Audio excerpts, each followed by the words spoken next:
Hi everyone, my name is Mr. Paul, and welcome to Art Day! I am so excited to hang out with you guys and make some art today, except I've got a little problem.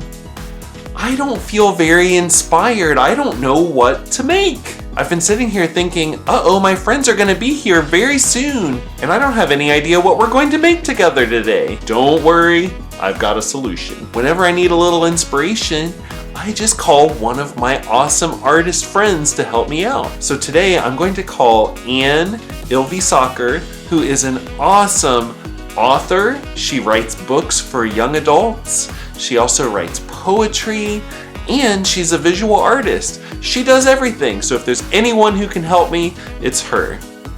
Hi, Anne. Hi, Paul. How are you today? Well, I'm feeling a little bit bored and I need some inspiration for my art. And I know that you have so many awesome poems that you have written. I was wondering if you would mind sharing a few of them with me. Sure, I'd love to. I write my poems by things I see just in my daily life, so they might give you some ideas for poems that you could write. Awesome. Okay, let's hear it. Here's one I came up with when I was looking at the cactus on my desk. Little cactus rabbit peering out of the cactus pot, lift your roots and hop. I love it. Cactus that looked like a little rabbit in the pot. All right, here's another one. One lion-hearted dandelion holding fast her feathery wig. Thank you. After morning rain, 1,000 pink star flowers, one persistent bee. Oh, how cool. Marmalade sky spread thick on the horizon. Delicious day ahead. Oh, I'm getting more inspired already, but could I have one more? One more, all right. My woolly red sweater, flower enough for this foggy day damselfly. Yay! Those are so awesome. You recently made an actual little fold-out book with one of your poems. Can we see? I love to make things and I love to make books. And so, and this one actually has its own little envelope. It's going to be coming to you. Oh, yay! Inside the envelope is a little book that I made out of one of my poems. Oh, read it to us. All right. It's called Words the Birds Say. Cheery up, luck, luck, luck, luck. We see you. Cheery up, up, up. Yay, I love that. How did you make it? Well, it's just one piece of paper. No way. Yep. And so I put little numbers on the pages and I just drew what I wanted on each one. Just made a little slit here so when I open it up, I could fit all the pages together and it folds up like a little book. Isn't that fun? And I want to make one. Yes, you could do this with so many things. A little short story, a poem, just pictures. It's really fun. And then the other great thing about it is you could write a letter to somebody because you have all this blank on the other side. So it's like a hidden letter. So when they open up the book, on the inside is a letter. So don't forget to look for that when I send you this. I can't wait. Now I will definitely be looking for it. So I do have a few questions that I'd like to ask you if you don't mind. Could you just tell us a little about some of the books that you have written? Sure. I write books for kids about 8 to 12 years old. Can be younger or older, but they're really books about everyday kids, average kids and growing up and friendships and their neighborhoods. So here's one, for example. This is The Luck of the Buttons. And it's a novel about a girl who her family's been unlucky for generations, and she decides to become the first lucky person in her family. That's awesome. That's The Luck of the Buttons. I've got a bunch of others.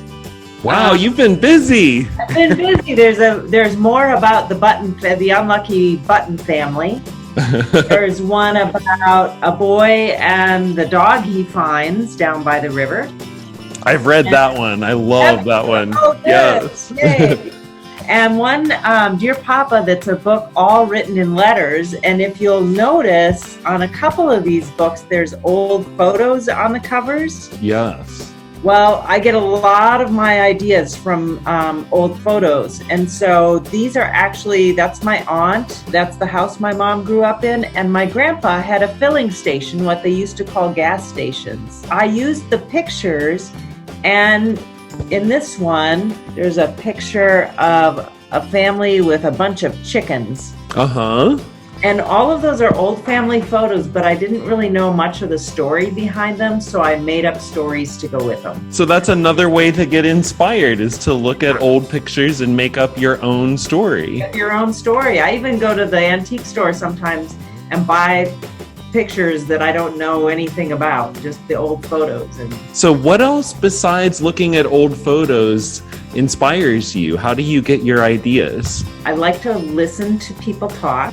A lot of my ideas come from things I remember that I overheard my mom and her sisters talking about. So aunts, uncles, and grandparents, like things they would talk about, I would remember. I would overhear conversations. Looking at the newspaper, I might get an idea just from a headline in the newspaper. And then if I don't read the story, I can make up what I think might happen. I get ideas really from observing things and listening and just picking up little bits of stories. So now this is a very important question. Okay. Can I be a writer if I am bad at spelling? Oh my goodness, I sure hope so, because I am a terrible speller. What? Yes, and I have sloppy handwriting. So let me show you how sloppy you can be. This was last week or so. What does that even say?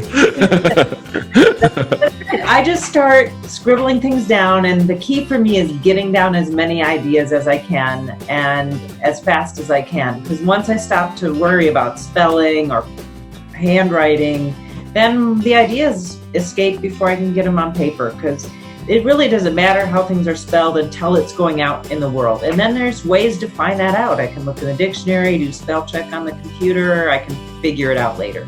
So it sounds like getting the idea out is more important than making it perfect right away, huh? Absolutely. Thank you for inspiring me today. I'm going to go give it a try now. Bye. Bye-bye. That was so cool. If you want to go check out more of Anne's work, go visit her website. I'll put the link right down here. I'm going to look around my room, be very quiet and still, and see if I can get inspired. Ah, there it is.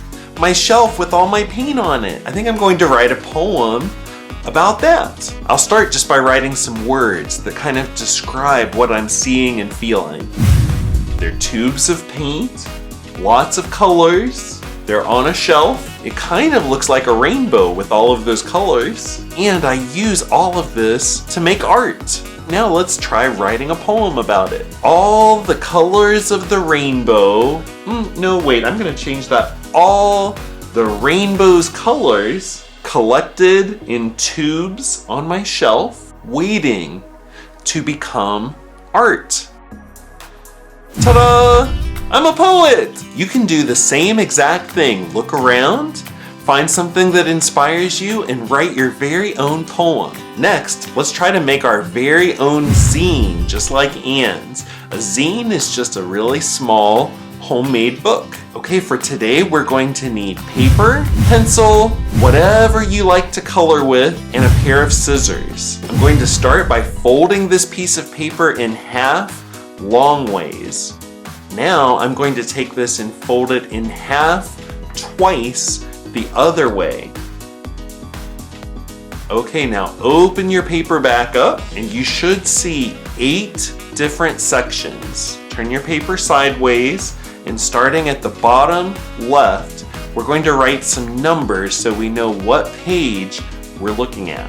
So start with number 1, and all along the bottom, we're going to write 2, 3, 4. Okay, now rotate your paper around, and we're going to write 5, and then scoot over 1, and write 6. And then we're going to write a B, that stands for back. That's the back cover of your book. And then on the very last rectangle, write F. That stands for the front. Now fold the paper in half exactly the same way that I am. We're going to take some scissors and cut right along that middle crease the length of one rectangle. Be careful that you don't go too far. Okay, now open it back up and let's make a zine. Turn your paper around so you're looking at number 1 and start writing your poem. Each section is 1 page. So be sure to spread your poem out so it goes all throughout the whole zine, all 6 pages.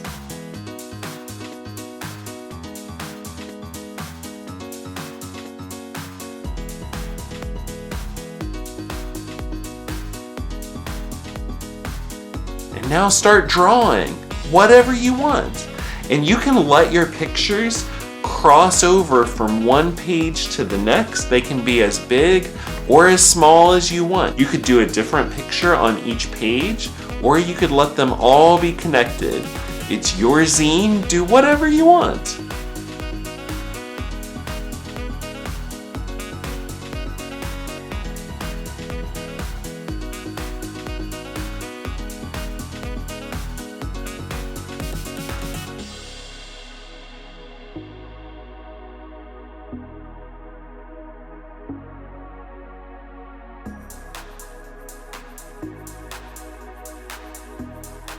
Now fold it in half and pull those 2 middle sections outward like this. And look, it's a book. Who knew one single piece of paper could turn into a whole book? That's pretty cool, huh? And now, since my poem is called Colors, I guess I should probably start coloring, huh? I'm so excited to be making my very own book. I think when it's all done, I'm going to mail it to Anne as a surprise. What are you going to do with yours? You could keep it, you could give it to a friend or a family member. You can do whatever you want because it's your book. Okay, there it is, all finished. How cool is that? I'm an author.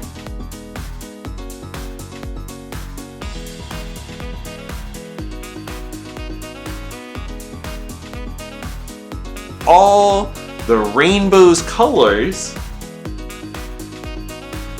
collected in tubes on my shelf,